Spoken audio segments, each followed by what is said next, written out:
2017 నుంచి ఇప్పటి వరకు కూడా నా కూతురి కేసు సుగాలి ప్రీతి కేసుకి న్యాయం జరగాలని ప్రతి ఒక్క అధికారులని ప్రతి ఒక్క నాయకులను కలుస్తూ ఉన్నాము. అదే క్రమంలోనే మరి నేను పవన్ కళ్యాణ్ గారిని కలవడం జరిగింది. మరి పవన్ కళ్యాణ్ గారిని కలిసినప్పటి నుంచి కూడా కేసుని చాలా విన్న తర్వాత అవి అన్ని ఎవిడెన్సెస్ అన్ని చూసిన తర్వాత ఈ పాపకి ఎలాగైనా న్యాయం చేయాలి, ఒక హ్యాండిక్యాప్ తల్లి ఇంతగా పోరాడుతుంది, న్యాయం చేయాలని నిలబడిన ఏకైక వ్యక్తి పవన్ కళ్యాణ్ గారండి.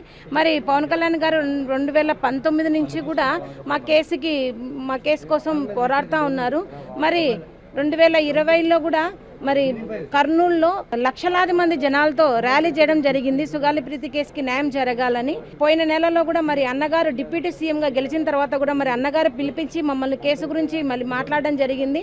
మరి మాట్లాడిన క్రమంలోనే ఈరోజు మరి హోమ్ మినిస్టర్ గారిని కూడా కలవమని చెప్పారు. హోమ్ మినిస్టర్ గారిని కూడా కలవడం జరిగింది.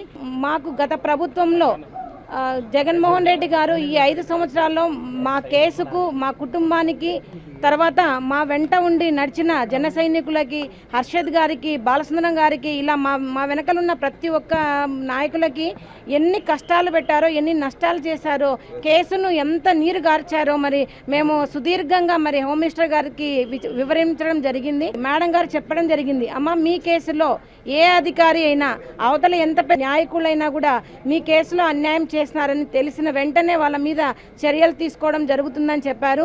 గత 5 సంవత్సరాల్లో జగన్మోహన్ రెడ్డి గారు మా కేసును సిబిఐకి ఇస్తున్నామని చెప్పి దొంగ జీవోస్ ఇచ్చి మరి మమ్మల్ని మోసం చేయడం జరిగింది. మరి సిబిఐ ఆఫీసు కూడా మేము వెళ్ళి విచారించగా ఇవి పనికిరాని జీవోస్ అండి అని చెప్పడం జరిగింది. మరి అలా మాట ఇచ్చి మోసం చేసిన జగన్మోహన్ రెడ్డి గారి చేసిన ప్రతి ఒక్క చర్యను కూడా మేము మరి మేడం గారికి వివరించడం జరిగింది. మేడం గారు, అమ్మ కంపల్సరీ కూడా ఈ ప్రభుత్వంలో మీకు న్యాయం ఖచ్చితంగా జరిగి తీరుతుందని చెప్పారు. మరి ఈ 2 రోజుల్లో మేడం గారు ఈ కేసును పునః ప్రారంభించి ఫర్దర్ ఇన్వెస్టిగేషన్ కోసం సిఐడి రవిశంకర్ అయ్యన్నర్ గారిని నియమిస్తున్నారని చెప్పడం జరిగింది.